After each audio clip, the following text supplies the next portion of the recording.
नमस्कार, news India देख रहे हैं आप। मैं हूं आपके साथ पूजा अग्रवाल। शाम के 6 बज चुके हैं और 6 बजने के साथ ही न्यूज इंडिया पर समय हो चुका है सबसे बड़े डिबेट शो इंडिया के सवाल का।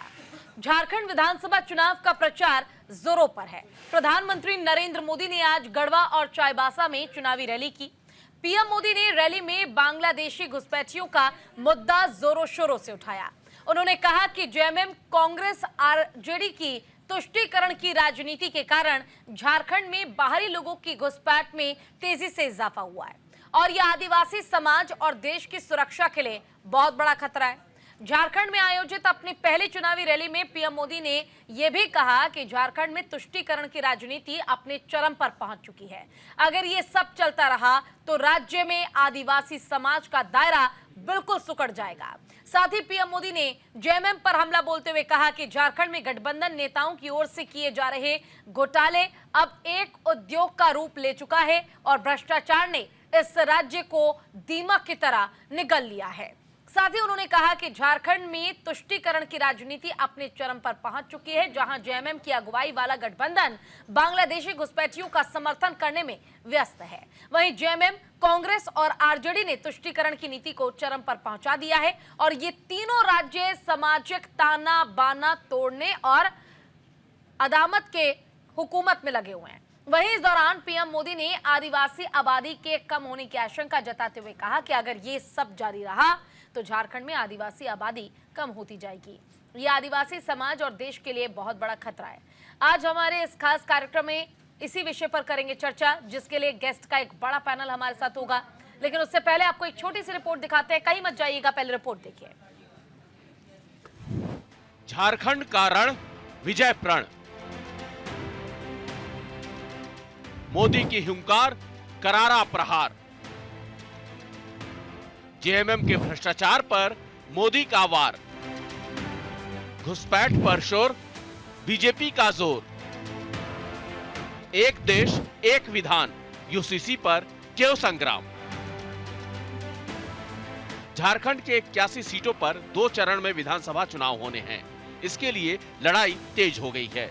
सभी दलों ने प्रचार की रफ्तार विधानसभा चुनाव के लिए बढ़ा दी है। बीजेपी ने झारखंड का किला जीतने के लिए अपने स्टार प्रचारक प्रधानमंत्री नरेंद्र मोदी को मैदान में उतार दिया है। पीएम मोदी ने आज गढ़वा में जमकर चुनावी माहौल बनाया। माटी, रोटी और बेटी का नारा बुलंद करते हुए पीएम मोदी ने घुसपैठियों और जेएमएम के भ्रष्टाचार पर भी जमकर निशाना साधा। लोगों से झारखंड में कमल खिलाने और बीजेपी को प्रचंड बहुमत दिलाने की अपील की।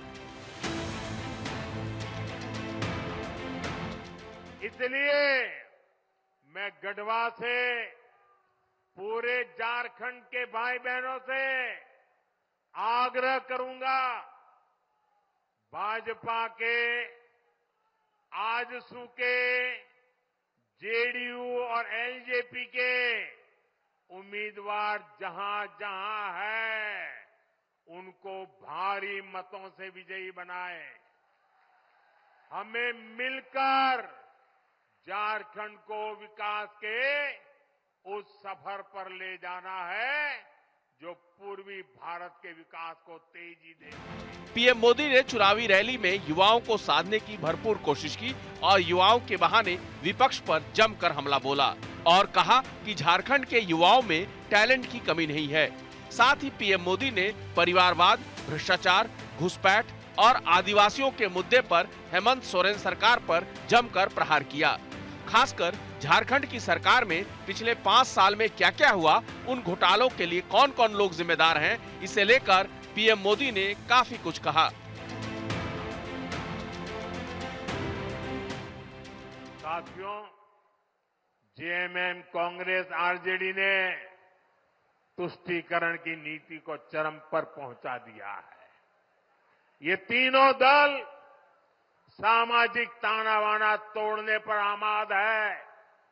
ये तीनों दल घुसपैठिया समर्थक है। बांग्लादेशी घुसपैठियों के वोट पाने के लिए ये इन घुसपैठियों को पूरे झारखंड में बसा रहे हैं। जब स्कूलों में सरस्वती वंदना तक पर रोक लगने लगे तो पता चलता है कि खतरा कितना बड़ा है। पीएम मोदी ने विपक्ष की तमाम कमियों को गिनाकर जनता को डबल इंजन की सरकार के फायदे गिनाए ताकि झारखंड में कमल खिल सके। बीजेपी आदिवासी बनाम घुसपैठिया को सियासी नैरेटिव गढ़ने की कोशिश कर रही है ताकि आदिवासी समुदाय के बीच खुद को मजबूत कर सके। बीजेपी ने अपना ट्रम्प कार्ड चल दिया है। अब जनता की बारी है। अब उन्हीं को तय करना है कि उनको किसका दावा बेहद पसंद आया। Bureau report, news India.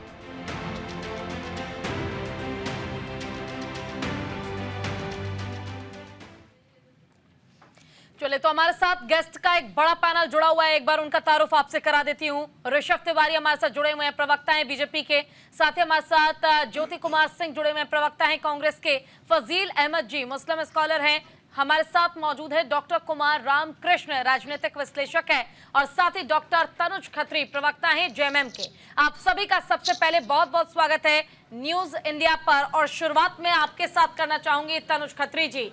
प्रधानमंत्री नरेंद्र मोदी पहुंचते हैं और पहली चुनावी जनसभा के जरिए ही हुंकार बढ़ने के साथ एक बदलाव की हवा नजर आती है, एक समर्थन का कहीं ना कहीं रुख नजर आता है। क्या कहेंगे? जेएमएम को बिल्कुल बुरी तरह से घेर लिया है बीजेपी ने और पीएम मोदी ने भी निशाना साधा है।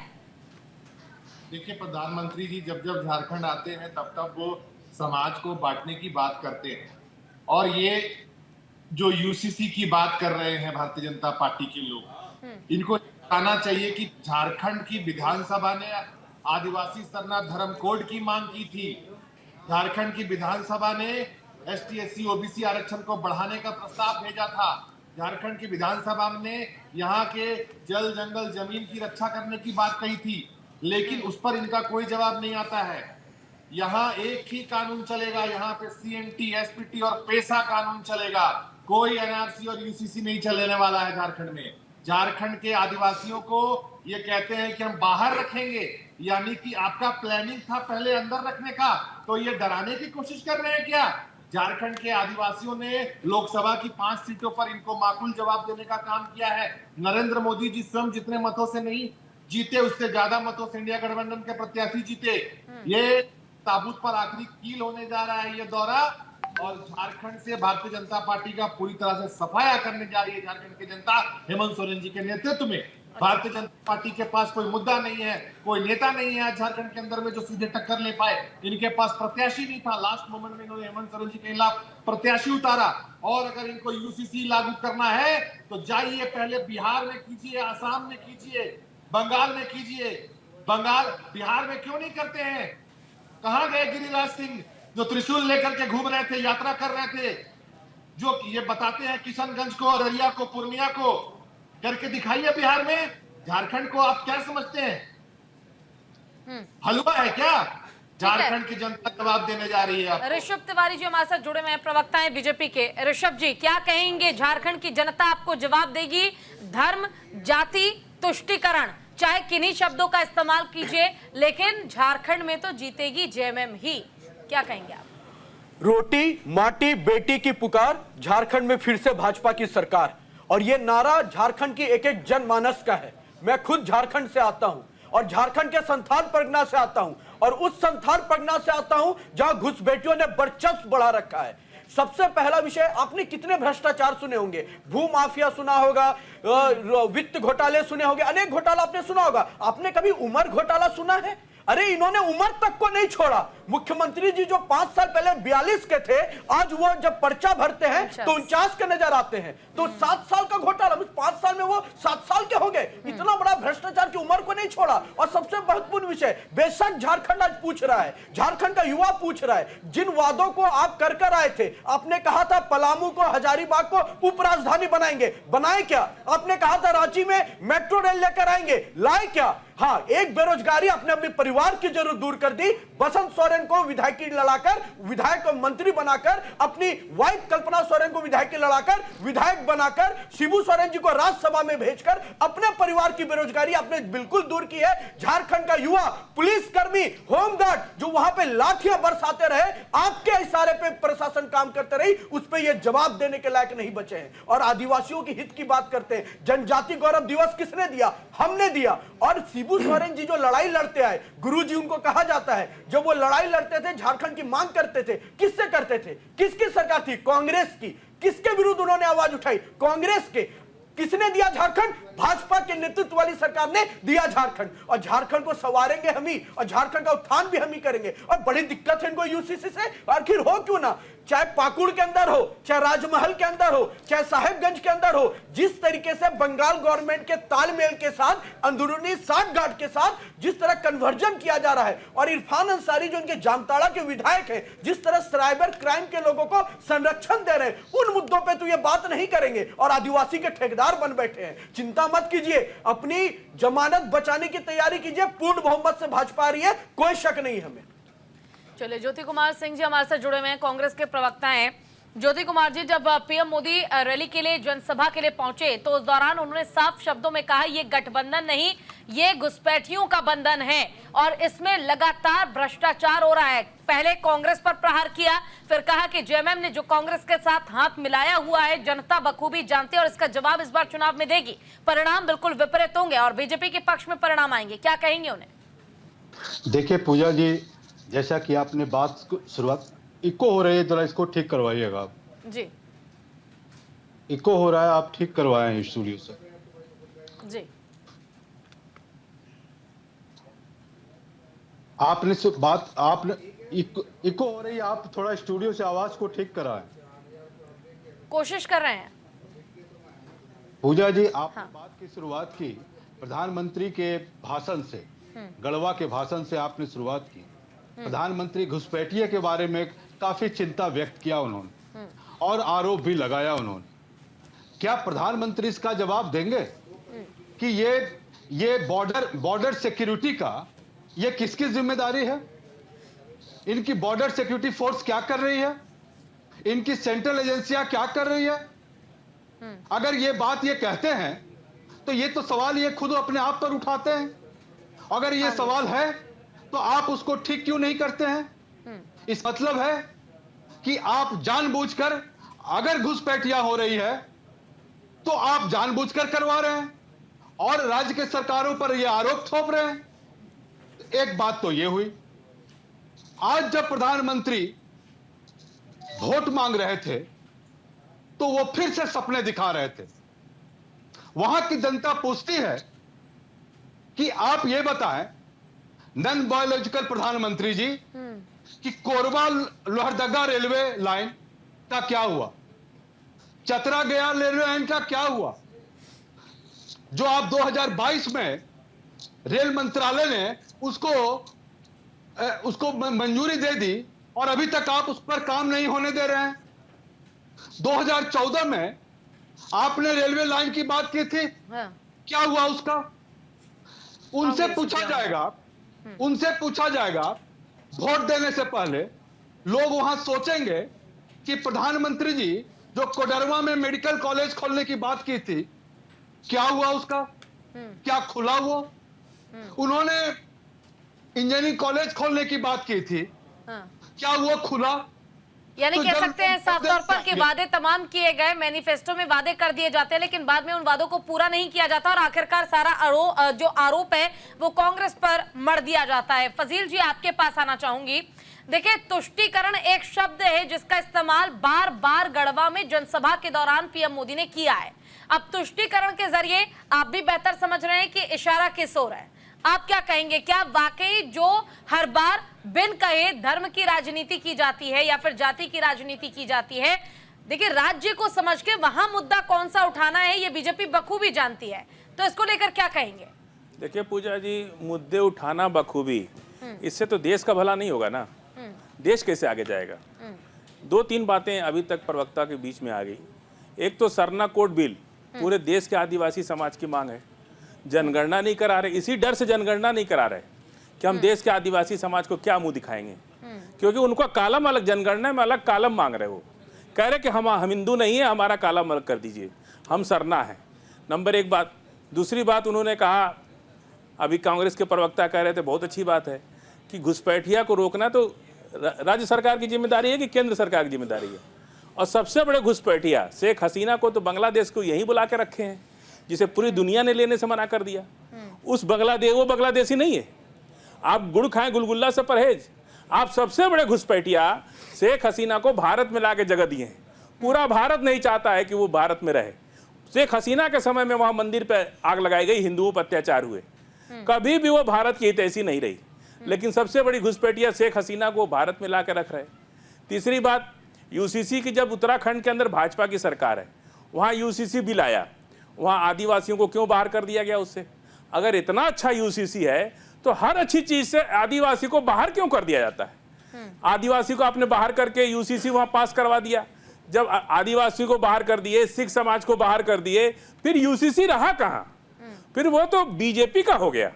ये जो जिस तरह की ये जो पूरा खेल रचते हैं, जब ये जाते हैं कर्नाटक में चुनाव होता है तो कहते हैं कि 35,000 लड़कियां गायब है यहां से। अरे भाई, आप ही ना जिम्मेदार हैं। हमारे देश में कौन सी केंद्र सरकार चल रही है, कौन सी एजेंसी हमारे देश में है जिसको जब मन करे सीरिया से भारत में आ जाए? जिम्मेदारी होती है, लेकिन राज्य सरकार की भी तो कोई दायित्व है ना। आपको पता है राज्य सरकार और केंद्र सरकार के बारे में क्या अंतर है? सीमा की सुरक्षा करना और बाहरी नागरिकों के अंदर आना और जाने का पूरी जिम्मेदारी केंद्र सरकार की है। वहां पुलिस छू भी नहीं सकती उनको।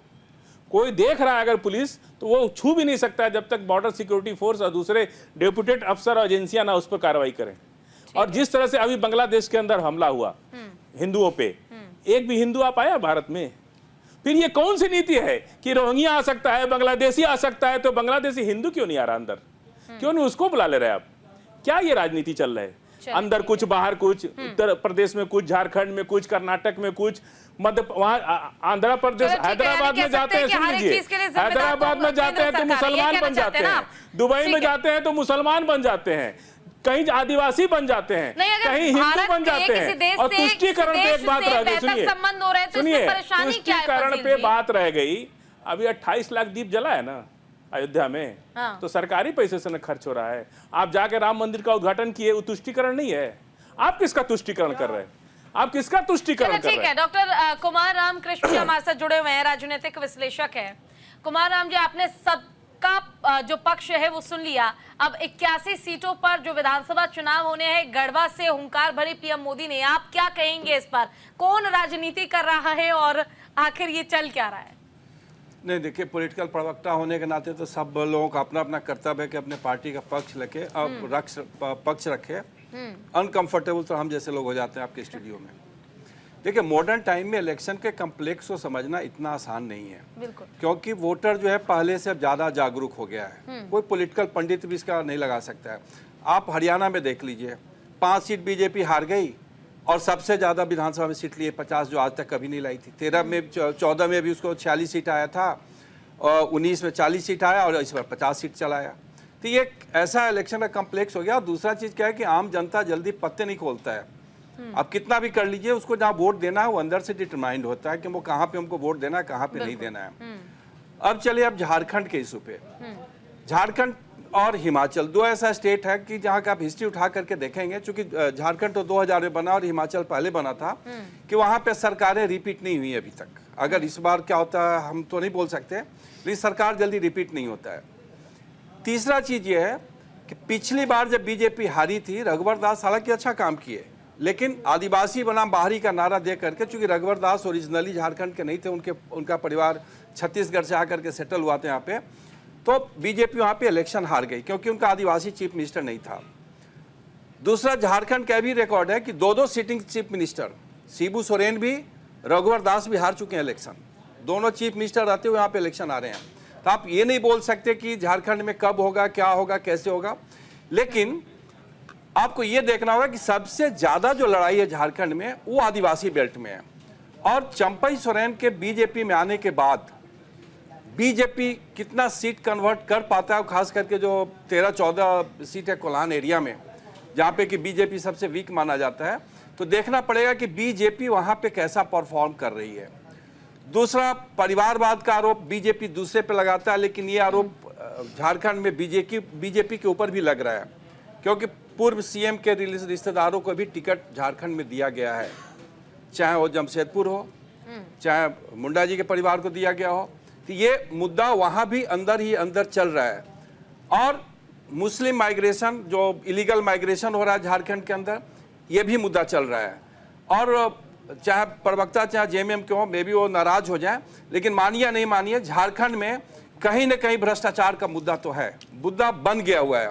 और मुद्दा इसलिए बन गया, खुद सीएम शिबू सोरेन भी जेल में रह करके आए हैं ईडी के केस के कारण।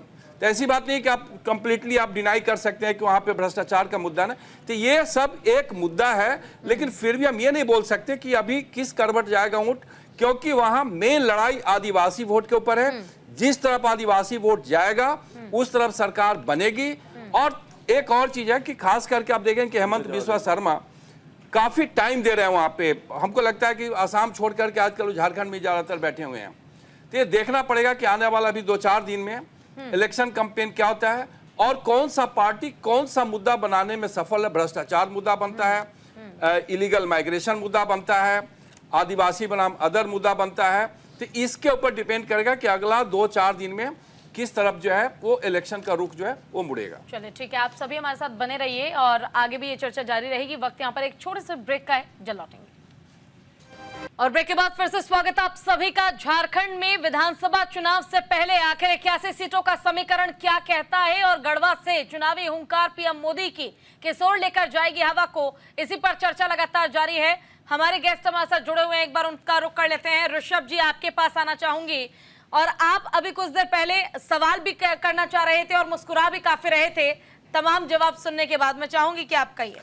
हमारे जो बगल में इस्लामिक स्कॉलर साहब बैठे हैं, हाँ, उनको शायद ये नहीं पता कि वो बोले सब जिम्मेदारी केंद्र की है। मींस इनको अगर कब्ज भी हो जाए तो उसके जिम्मेदार मोदी जी को ठहराएंगे। इन नीतियों पे चलते हैं। खैर उस पर मैं नहीं जाऊंगा। इन्होंने 3-4 विषय उठाया। कांग्रेस के प्रवक्ता जो बैठे हैं उन्होंने ये भी एक विषय उठाया, यूसीसी से आदिवासियों को बाहर कर रहे हैं। अरे भाई साहब, आदिवासी भारत संस्कृति, देखिए बीच में नहीं बोला। अरे उत्तराखंड में नहीं, हम करेक्ट कर रहे हैं। मैं फिर जवाब नहीं दे पाऊंगा। नहीं, आप करेक्ट कर लीजिए। उत्तराखंड की हमने बात की। मैं बता रहा हूँ, यूसीसी से आदिवासियों को बाहर इसलिए कर रहे हैं क्योंकि आदिवासी भारत संस्कृति की पहचान है और भारत की सनातन संस्कृति से जुड़े हुए हैं और ये इतिहास है हमारा। कोई बाहर से नहीं आया आदिवासी, यही का है आदिवासी। और दूसरी बात मैं स्पष्ट करता हूं, जो घुसपैठियों के लिए कहा जा रहा है कि ये तो केंद्र सरकार की जिम्मेदारी है, बॉर्डर सिक्योरिटी आपका है, बेशक हमारा है, लेकिन झारखंड से कोई इंटरनेशनल बॉर्डर नहीं लगता। और मैं क्रोनोलॉजी समझा रहा हूं, बांग्लादेश से जो पहले से पनपे घुसपैठिया बंगाल के अंदर है, वो झारखंड में मालदा के थ्रू पाकुड़ में इंटर करते हैं और उसको संरक्षण देती है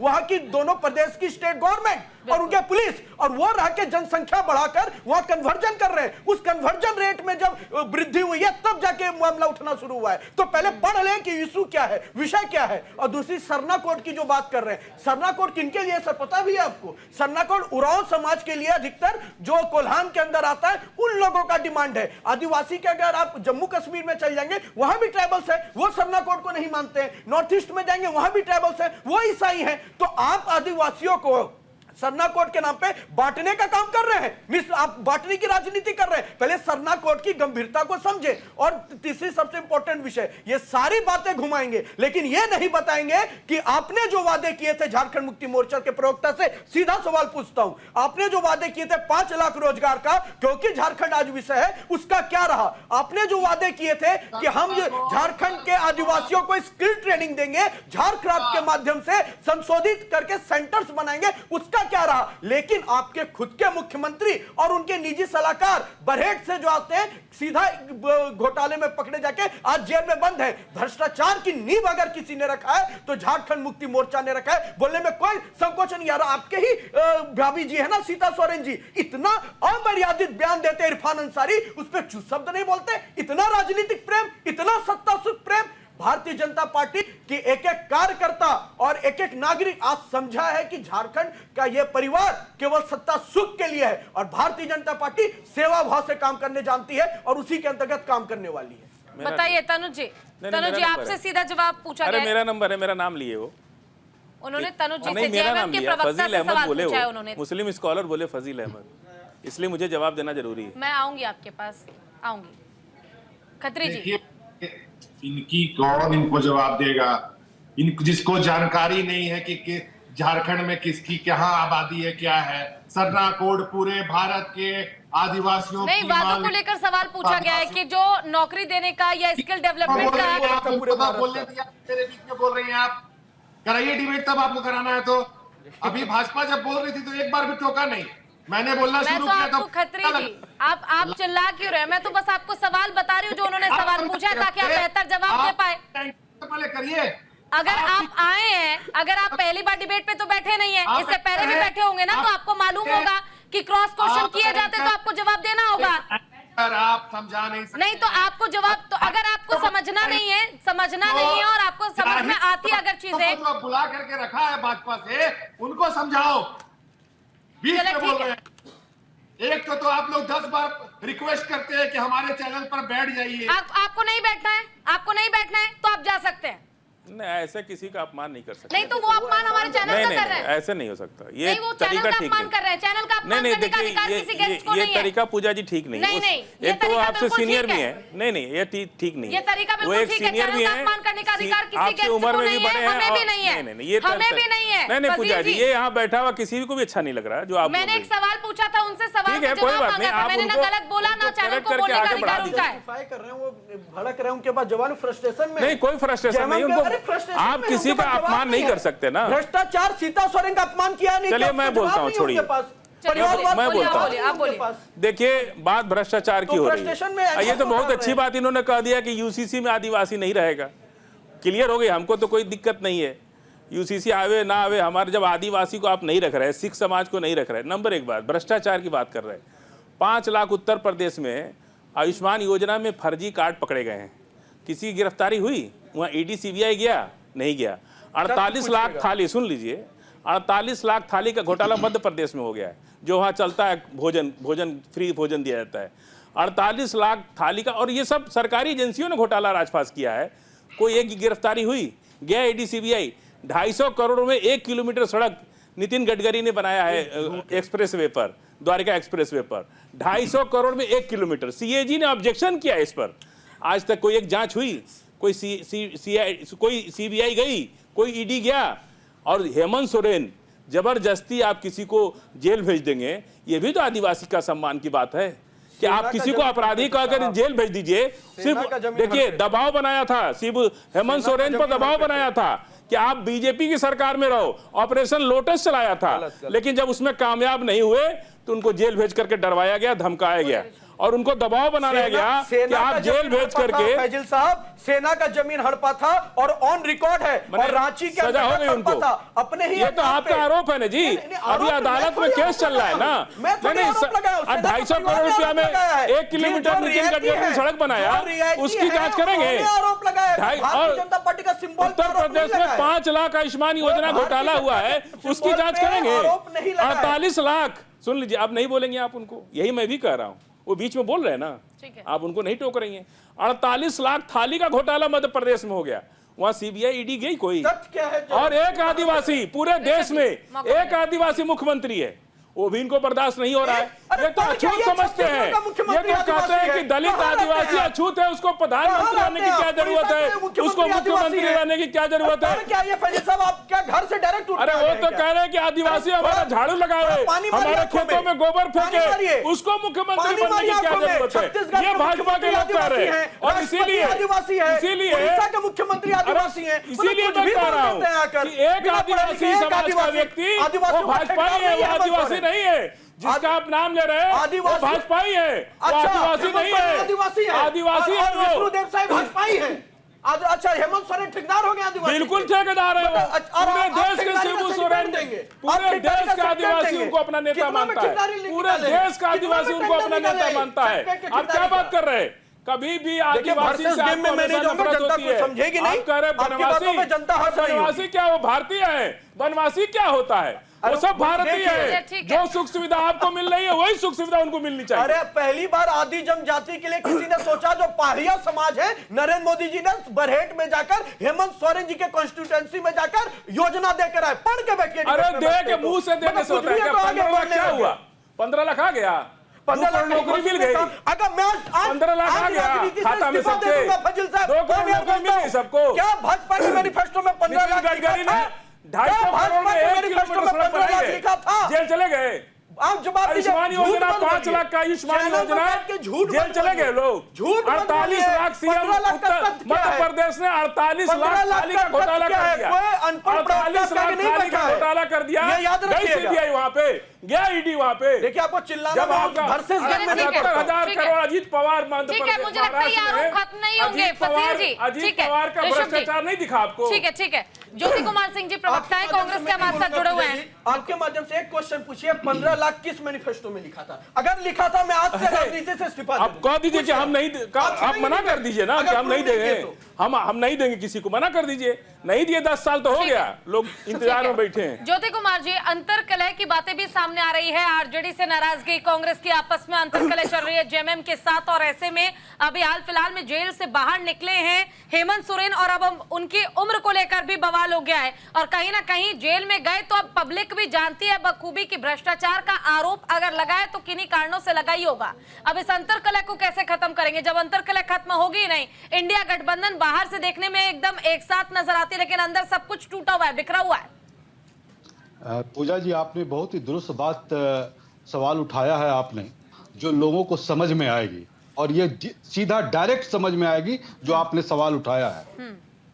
जो हेमंत सोरेन जी को जेल भेजा गया, वहां के शेड्यूल कास्ट, ओबीसी और आदिवासी के लोग ये समझ पाए कि इनको आदिवासी बर्दाश्त नहीं है, इसलिए एक युवा चीफ मिनिस्टर को, भावी चीफ मिनिस्टर आने वाले समय के, फिर से उनको जबरदस्ती जेल भेज दिया गया उनके इमेज को खराब करने के लिए। वहां जो इस बार वोट पड़ेगा, वहां के आदिवासी, शेड्यूल कास्ट और अदर कास्ट ये पूछ रही है मोदी जी से कि केंद्र सरकार पर जो झारखंड का रॉयल्टी का जो पैसा है, केंद्रीय योजना लाभ के लाखों करोड़ रुपया बकाया है, वो मोदी जी क्यों नहीं रिलीज करते हैं? भूमि मुआवजे के 1 लाख रुपए कॉमन कॉज के तहत 32,000 करोड़ और धुले हुए कोयले की रॉयल्टी 2,500 करोड़ रुपया का बकाया है। अगर वो दे देते तो झारखंड का 3 गुना 4 गुना विकास होता, तो लोग इस पर वोट करेंगे। कल जो इनका घोषणा पत्र था, उस घोषणा पत्र में साफ साफ दिखा कि यह ध्रुवीकरण, सांप्रदायिकता के वायरस को फैलाने वाली घोषणा पत्र है। वहां जो आने वाले चुनाव होने वाला है, वो चुनाव जो 10 लाख बच्चों को जो साइकिल का वितरण हुआ है, उन बातों पर होगी जो सीएम उत्कृष्ट विद्यालय की जो उनकी योजना है, सावित्रीबाई फुले किशोरी समृद्धि योजना, जिसमें 9 लाख किशोरियों को 40,000 रुपया मिला, उन बातों पर वोट देंगे लोग। न कि जो बटेगा वो कटेगा, उस पर वोट मिलेगा। वोट मिलेगा मुख्यमंत्री के ऊर्जा खुशहाली योजना पर, वोट मिलेगा झारखंड मुख्यमंत्री की मैया सम्मान योजना पर, वोट मिलेगा जो कांग्रेस और जेएमएम की जो सरकार वहां चल रही है, जो पेंशन योजना है, जो सिंगल फीमेल है, जो जिनका तलाक हो चुका है, उनको जो 1,000 रुपया हर मंथ जो मिलते हैं सरकार देती है, उन बातों पर होगा कि जो बच्चे बाहर पढ़ना चाहते हैं उसको जेएमएम और कांग्रेस की सरकार जो छात्रवृत्ति देती है, उन बातों पर होगा जिन पर कांग्रेस और जेएमएम की जो सरकार है, जो स्वरोजगार के लिए जो पैसे देते हैं और जो कंफर्म किया है उनके रोजगार की, उन बातों पर होगी, न कि भारतीय जनता पार्टी और आरएसएस के समाज तोड़ने की, देश तोड़ने की और नहीं। लेकिन ये जो आपस में पहले मैं की होड़ लगी हुई है, उसका समाधान कैसे निकाला जाएगा इंडिया अलायंस में? सवाल तो ये है। कहीं पर कोई इंडिया अलायंस में कहीं कोई दिक्कत नहीं है। हम लोगों में अपने खुद के इतने नेता हैं, इनके जैसा नहीं कि बोरो लाना पड़ रहा है, इनके जैसा नहीं, इनके पास नेता नहीं है तो हमारे जेएमएम के नेता को तोड़ते हैं, कांग्रेस के नेता को तोड़ते हैं। इनके पास नेता कहां है? ना इनके पास नीति है, ना इनके पास नेता है, केवल समाज बांटने वाले चलिए, स्लोगन ठीक है, ठीक है। कुमार रामकृष्ण जी, आपके पास आना चाहूंगे और आपसे जानना चाहूंगे। देखिए, जिस तरह से हेमंत सोरेन जेल गए, बड़ी मुश्किल से वो बाहर आए, अब क्योंकि झारखंड में चुनाव बेहद नजदीक है, तो क्या झारखंड की जनता एक बार फिर से मुख्यमंत्री के तौर पर, क्योंकि हेमंत सोरेन को प्रमोट किया जा रहा है, तो भरोसा जता पाएगी उन पर? क्या हेमंत सोरेन के आधार पर ही जेएमएम वोट बैंक बटोर पाएगी? क्या लगता है? देखिए, पॉलिटिकल एनालिस्ट के नाते हम तो ये तो नहीं बोल सकते कि कौन पार्टी जीतेगा, कौन पार्टी हारेगा, लेकिन हम ये जरूर बोलेंगे कि इनके पास सोरेन के अलावा और कोई नेता है नहीं, इनके पास ऑप्शन नहीं है। बिल्कुल। लेकिन आप अपोजिशन में चले जाइए तो इनके पास बहुत सारे ऑप्शंस है। अर्जुन मुंडा हैं, बाबूलाल मरांडी है, अब तो चंपई सोरेन भी आ गए हैं, चंपई सोरेन भी अब आ गए हैं। तो ऐसा बात नहीं है कि अपोजिशन में किसी या बीजेपी अलायंस में किसी नेता की कमी है। खास करके हम आदिवासी नेता की बात कर रहे हैं, क्योंकि पिछला बार यही गलती हो गया था बीजेपी से कि जो है आदिवासी नेता को चीफ मिनिस्टर नहीं बना कर करके जो है गैर आदिवासी नेता को चीफ मिनिस्टर बनाया, जिसका जो है खामियाजा भुगतना पड़ा। और जहाँ तक आदिवासी वोट की बात है, तो आप देखेंगे कि आदिवासी क्षेत्र में खास करके हम आरएसएस की बात करना चाहेंगे कि आरएसएस आज से नहीं, पिछला 50 साल से काफी सारा जो है आरएसएस का काम है वनवासी कल्याण केंद्र के नाम से, और बहुत सारे लोगों का जीवन उसमें खप गया, खास करके वनवासी क्षेत्र में काम करते हुए। तो आप ये नहीं बोल सकते। अब डिपेंड इस पे करता है कि संघ कितना खुल करके बीजेपी के साथ आ रहा है, कितना खुल करके उसका कैडर जो है इलेक्शन में जो है वो एक्टिव हो रहा है। तो आदिवासी क्षेत्र में पिछला बार नहीं था लड़ाई दोनों के बीच में, लेकिन इस बार आदिवासी क्षेत्र में कांटे की लड़ाई है दोनों पार्टियों के बीच में। हम एक नहीं बोल रहे, दोनों पार्टियों के बीच में। और जहां तक भ्रष्टाचार का आरोप सिर्फ सोरेन पे नहीं है, सिर्फ चीफ मिनिस्टर पे नहीं है, चपरासी के घर से भी करोड़ों रुपया निकला है, आईएएस अफसर उसका भी करोड़ों रुपया निकला है। तो यह भ्रष्टाचार का आरोप बहुत कस करके फैला हुआ है झारखंड के ऊपर। हम सिर्फ चीफ मिनिस्टर की बात नहीं बोल रहे हैं, एक चपरासी घर से कहां से निकल जाएगा, आईएएस अफसर घर से कहां करोड़ रुपया निकल जाएगा। तो इसलिए ये सब एक मुद्दा बन रहा है। अब डिपेंड इस पे करता है कि बीजेपी कहां तक करप्शन को मुद्दा बना रहा है और कहां तक आदिवासी का मुद्दा जो है सोरेन साहब बना रहे हैं। तो इन दोनों के बीच में अगला 3-4 दिन में जो है ये कस करके आपको देखने के लिए मिलेगा कि इलेक्शन में प्रचार के दौरान, क्योंकि अब आने वाले कल में जो है एग्रेसिव कैंपेन होने जा रहा है झारखंड के अंदर। और मैंने आपको जैसा बताया कि 5 साल के बाद गवर्नमेंट और जल्दी रिपीट नहीं होती है। हमको ये देखना है कि इस बार क्या गवर्नमेंट रिपीट होगी या फिर नहीं होगी। लेकिन इस बार कहीं ना कहीं इंडिया अलायंस में भी थोड़ा प्रॉब्लम है, क्योंकि आरजेडी इनसे खुश नहीं है। आरजेडी जितना सीट मांग रहा था, आरजेडी को उतना सीट नहीं दिया गया, और इसलिए आरजेडी भी खासा नाराज। मैं नहीं बोलते कि आरजेडी का कोई बहुत बड़ा वोट बैंक है, लेकिन अर्बन एरिया में कहीं ना कहीं अब जाएंगे तो आरजेडी का भी वोट बैंक है। इन सब का भी फर्क इलेक्शन पे पड़ने वाला है। ऋषभ जी, आपके पास आते हुए देखिए, सवाल बार बार ये उठा जा रहा है विपक्ष की ओर से भी, और लगातार कहा जा रहा है कि नेता का चेहरा तो आपके पास है ही नहीं, बस मैदान में उतर गए, ना नेता है, ना नीति है, और ना नियत है। देखिए, हमारे पास नेता भी है, नेतृत्व भी है और नीति भी है, और वो स्पष्ट है, साफ है। अगर आप एक लाइन से उठाएंगे तो बाबूलाल मरांडी जी, अर्जुन मुंडा जी, अब तो चंपई सोरेन जी भी है, समीर उरांव, नीलकंठ सिंह मुंडा से सुनील सोरेन से लेके परितोष सोरेन, अनेक नेता है जो आदिवासी समाज को रिप्रेजेंट करते हैं और मजबूती से रिप्रेजेंट करते हैं। लेकिन इनके पास हेमंत सोरेन के अलावा कोई नहीं है। या तो हेमंत सोरेन ही बनेंगे या तो इनके परिवार के कल्पना जी ही बनेंगी। अगर एक मासूम आदिवासी को, चंपई जी को इन्होंने बनाया, सत्ता सुख के लिए तुरंत हटा दिया कि सत्ता सुख पे दूसरा आदिवासी ना दिख जाए। अरे कोई दूसरा आदिवासी कैसे आगे बढ़ जाएगा? ये जो प्रेम है सत्ता के प्रति, यही ने आज विपक्ष में बैठाएगा। और दूसरा एक बात विषय में लाना चाहूंगा, महिलाओं के बारे में स्पेशली 28% के अप्रोक्सीमेटली हत्याएं के रेट बढ़ी हैं।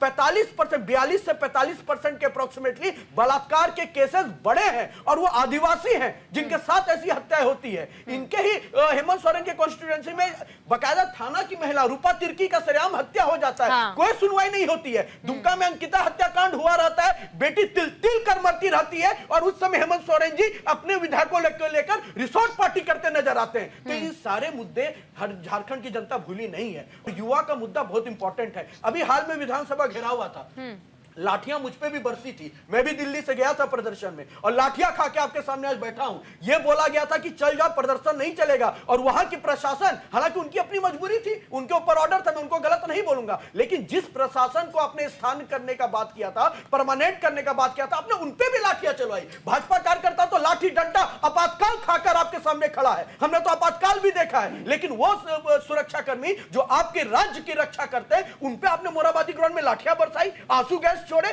तो कौन आपको छोड़ेगा? चाहे पारा शिक्षक हो, चाहे सुरक्षा कर्मी हो, चाहे युवा हो। और जो घोटाले की बात करते हैं, यूपी का पेपर लीक इनको याद है, लेकिन जेपीएससी के अंदर जो बड़े घोटाले हुए, क्वेश्चन पेपर पहले से लीक और चबूतरे पे बैठा के लीक करवाया जा रहा था, उन सारे मुद्दों पे वोट पड़ेगा और विकास की सरकार भारतीय जनता पार्टी की पूर्ण बहुमत से झारखंड में आएगी। अच्छा फजील जी, देखिए जब से आप जुड़े हैं, मैंने देखा लगातार आप आदिवासियों के लिए आवाज बुलंद कर रहे हैं। आपको नहीं लगता जिस तरह से बांग्लादेशी घुसपैठियों की वाकई में कन्वर्जन किया जा रहा है और कन्वर्जन के जरिए अपना वोट बैंक मजबूत करने की कोशिश की जा रही है, सिर्फ सत्ता के सुख के लिए असल जो राज्य के लोग हैं, जो आदिवासी है, जिन्हें अधिकार मिलना चाहिए, उन्हें दरकिनार कर देना सिर्फ इसलिए कि वोट बैंक बढ़े और वो लोग आपके पक्ष में वोट करें, ये आपको नहीं लगता गलत है? देखिए पूजा जी, बीजेपी का घुसपैठिया एक चुनावी मुद्दा है, वैसे ही मुद्दा है जैसे 15 लाख पे इन्होंने कहा कि हमारा कोई मैनिफेस्टो नहीं, लेकिन झारखंड में कन्वर्जन तो होता है, लगातार होता है, आप भी देखते हैं ना। आसाम में एनआरसी हुआ, ये लोग कहते थे 2 करोड़ घुसपैठिया है, एनआरसी हो गया, 14 लाख मुसलमान से ज्यादा हिंदू निकल गए और टोटल 18 लाख निकले, अब मुसलमान से ज्यादा हिंदू घुसपैठिया निकल गए। तो ये लोग पॉलिटिकल तरीके से अभी राजनीतिक विश्लेषक कुछ बोल रहे हैं, अब भ्रष्टाचार की बात कर रहे हैं कि वहाँ लाठी चली, ऐसा चला। दिल्ली में एक मीटिंग नहीं हो सकती, प्रोटेस्ट नहीं हो सकता दिल्ली के अंदर, उत्तर प्रदेश में प्रोटेस्ट नहीं हो सकता, गोलियां चलती हैं, लाठियां चलती हैं। 58,000 उत्तर प्रदेश में 58,000 ओबीसी एससी एसटी कैटेगरी के बच्चे आज भी सड़क पे हैं। वही ओबीसी एससी एसटी कैटेगरी के जब कांवड़ लेके जाते हैं उन पर फूल बरसाया जाता है, लेकिन वही ओबीसी एससी एसटी के बच्चे जब नौकरी मांगते हैं तो उनको गोली मारा जाता है, उनको लाठी चलाया जाता है। ये भूल गए, कहाँ इनका चेहरा साफ है? ये जहाँ इनकी सरकार होती है, ये कहाँ किसी को आंदोलन और प्रदर्शन, ये तो संविधान खत्म करने की बात करते हैं। ये लोग तो कहते हैं कि हमको 400 सीट मिलेगा तो हम संविधान बदल देंगे। जो हमें, हमारी लड़ाई इस देश में संविधान बचाने की है, क्योंकि संविधान से सुरक्षित है मुसलमान, संविधान से सुरक्षित है दलित, आदिवासी, ओबीसी, एससी एसटी। अगर कहीं इस देश के अंदर सुरक्षित है तो संविधान की वजह से सुरक्षित है, नहीं तो यहाँ पे अछूत समझ के मारा जाता है, आदिवासी को गरीब समझ के मारा जाता है, आदिवासी का शुद्धिकरण किया जाता है, उसको कहा जाता है कि अशुद्ध। अरे कहाँ से अशुद्ध है भाई? आपने द्रौपदी मुर्मू हमारे देश की राष्ट्रपति महोदया को पार्लियामेंट के उद्घाटन में नहीं बुलाए, राम मंदिर में नहीं बुलाए, क्योंकि वो विधवा थी, महिला थी और आदिवासी थी, इसलिए आपने शुभ मुहूर्त कार्यक्रम में आपने उनको नहीं बुलाया। पार्लियामेंट जैसे देश का सबसे बड़ा लोकतंत्र का मंदिर, आप सुन लीजिए, अगर आप प्रेसिडेंट ऑफ इंडिया के बारे में बोलते हैं तो संभाल करके बोलिए। बाकी सब ठीक आप बुलाए उसको, देखिए असली चेहरा सामने आ गया, असली चेहरा सामने आ गया, देखा ना आपने। आदिवासी को ये लोग पार्लियामेंट के उद्घाटन में नहीं बुलाए। नहीं फाजिल, ये बिल्कुल गलत बात, ऐसा मत बोलिए आप। इतना बढ़ गया ये सब। देश के राष्ट्रपति को जिस सम्मेलन में जिसने अपने देश के इतने बड़े कुछ भी झूठ बोल देंगे क्या अपने देश के राष्ट्रपति महोदया को नहीं बुलाया, उनको क्या आदिवासी सम्मान से उनका क्या आदिवासी सम्मान है उनका? बोलिए ना आप। भ्रष्टाचार पर मैं फिर कहूंगा, कुछ भी झूठ बोलते हैं। नितिन गडकरी ने 250 करोड़ में 1 किलोमीटर सड़क बनाई, गया सीबीआई उनके यहाँ, गया ईडी, जांच तक नहीं हुई, किसी ने सोचा भी नहीं, किसी ने बात भी नहीं किया। ये क्या भ्रष्टाचार पर बात करें? एक सेकंड फाजिल जी, आप मुस्लिम स्कॉलर हैं। आप क्या हैं? हम क्या हैं? हम प्रोफेसर हैं। नहीं आप क्या हैं? बीजेपी प्रोफेसर हैं। बीजेपी में हैं? जी नहीं, माफ कीजिएगा, बीजेपी क्या हैं आप? हम नहीं गए किसी के दरवाजे पे। आपको क्या पता? अरे एक मिनट, आरएसएस में हैं? आप कैसे मालूम कि आरएसएस ने झारखंड में काम किया? आप आरएसएस में गए कभी? अरे बाप रे, अरे गए आरएसएस में? आप कोई बनवासी का नाम क्या किया आपने? मेंबर है आरएसएस के? किसको? आप आरएसएस के मेंबर हैं? अरे पहले आप बताइए, आरएसएस में कुछ है? आपको कैसे पता कि झारखंड में आरएसएस काम कर रहा है? अरे आपको कैसे पता? आप बताइए हमको कि आप को बोलने दीजिए, आप खुल के बोलिए ना, आप मना कर रहे हैं। आप अरे एक आप आरएसएस में है नहीं है, आप बताइए देश की जनता को। बोलिए, फिर हम बोलते हैं। देश की जनता को आप बताइए कि आप आरएसएस में क्या है। किताबें भी कुछ होती हैं, किताबें पढ़कर भी नॉलेज लिया जाता है। फोन में गूगल होता है, गूगल से भी नॉलेज लिया जा सकता है। प्रवक्ता लोग टीवी पे आते हैं ना, तो किताबें पढ़ के आते हैं। हाँ, बिल्कुल। जमीन से उनकी जानकारी अब आपका जवाब दे दूं? ये जमीन से इनकी अरे आपका जवाब दे दूं? नहीं है। आपका जवाब दे दूं? आज याद आ रहा है जब झारखंड में चुनाव है। अरे आपका जवाब दे दूं? आदिवासी जवाब ले लीजिए, फजील जी। एक पेशाब कर दिया, एक आदिवासी पे पेशाब कर दिया, गलत है, पेशाब कर दिया आदिवासी पे। किसी आदिवासी ने किसी ब्राह्मण पे पेशाब किया? फजील जी, अब सुन आज तक ब्राह्मण ने, आज आदिवासी समय जाया हो रहा है फजील जी, समय जाया हो रहा है कहां से ये ताकत फाजिल मिली? जी, क्यों जवाब- झूठ समझते हैं जवाब ले आदिवासी लीजिए। को? क्यों झूठ बोले समझते कृष्ण हैं जी, आप आदिवासी बोलिए। को? मुझे नहीं जवाब भी लगता लेना फजील जी की आवाज सीखिए। दबने वाली है। 70 साल से आप जम्मू कश्मीर में आपका शासन था, जिसका भी था, अभी भी है ना? अभी भी है। हाँ, अब आदिवासी को रिजर्वेशन है। एक सेकंड प्लीज प्लीज, वहाँ है ये। अरे सुनिए, अब आदिवासी को, अरे अब आदिवासी को रिजर्वेशन है। कश्मीर में लागू नहीं है। नहीं, एससी को रिजर्वेशन कमीशन कश्मीर में लागू है कि नहीं है? सुन लीजिए। झारखंड में लागू है कि नहीं है? अरे आसाम में लागू है कि नहीं अरे है? यूसीसी पूरे छोड़िए। देश में हमको बताइए, आप प्रोफेसर हैं, आपको राजनीतिक ज्ञान नहीं है, आप किताबी कीड़ा है। हाँ। और आप आरएसएस से नहीं, हैं, जम्मू लेकिन कश्मीर में RSS केवल जो सुनते हैं वही बोलते हैं। जम्मू कश्मीर में आप शेड्यूल कास्ट को रिजर्वेशन नहीं दीजिए। जम्मू कश्मीर में आप शेड्यूल ट्राइब को रिजर्वेशन मत दीजिए। जम्मू कश्मीर में आप ओबीसी को रिजर्वेशन मत दीजिए। वो ठीक है, बोलना चाहते हैं कुछ? नहीं, भारत के सुन लीजिए, जम्मू कश्मीर का है। फजील जी, अरे हमारे जम्मू पास समय कश्मीर बहुत कहाँ कम पे है, है? मुझे लगता है बेफजूल की बातें करेंगे तो समय जाया होगा। पूजा जी, ये अभी नाम सही रखा है। मुगलों को इन्होंने ओबीसी में डाला है। देखिए मुगल, अब देखिए कश्मीर के अंदर किसको बैठा दिया है? इन्होंने 16 जातियों को और ओबीसी में जोड़ा है। ये आदमी- जिसमें कश्मीरी मुगल को भी इन्होंने जोड़ा है। अरे जम्मू कश्मीर में, आप तो जम्मू कश्मीर में पूछ रहे हैं। मुगलों को भी इन्होंने आरक्षण में सूची में डाला मैं है। आज ठीक है, इंडिया को बोलूंगा ठीक है फजील जी, ठीक है। इनको कुछ किताब एक बार बोल रामकृष्ण जी, दीजिए। आपके पास आऊंगी। ज्योति जी कुछ कहना नहीं, चाहते हैं? पहले एक बार उनसे- मेरा सवाल पूरा नहीं हुआ अभी। ठीक है, बोलिए, आप बोलिए। ये 70 साल 75 साल जम्मू कश्मीर में रहे, ना तो इन्होंने शेड्यूल कास्ट को रिजर्वेशन दिया, ना शेड्यूल ट्राइब को, ना तो शेड्यूल ट्राइब को रिजर्वेशन दिया। सुन लीजिए, एक सुन तो लीजिए, फिर जवाब दीजिएगा। कमीशन बोलिए ना। अरे आप तो पढ़े लिखे हैं। अरे मंडल कमीशन लागू होता है कि नहीं? सुन, अरे तो जम्मू कश्मीर में कहाँ लागू किया? कहाँ नहीं लागू है? आप कहाँ? निकालिए चलो तो ठीक है, जाए। आप निकालिए। ठीक है। देखिए, आरोप प्रत्यारोप का दौर चलता रहेगा और मुझे लगता नहीं है कि अभी चुनाव से पहले इस तरह से आरोपों का दौर थमने वाला है। झारखंड में विधानसभा चुनाव और चुनाव से पहले लगातार आरोप लग रहे हैं। फिलहाल के लिए बस इतना ही। नमस्कार।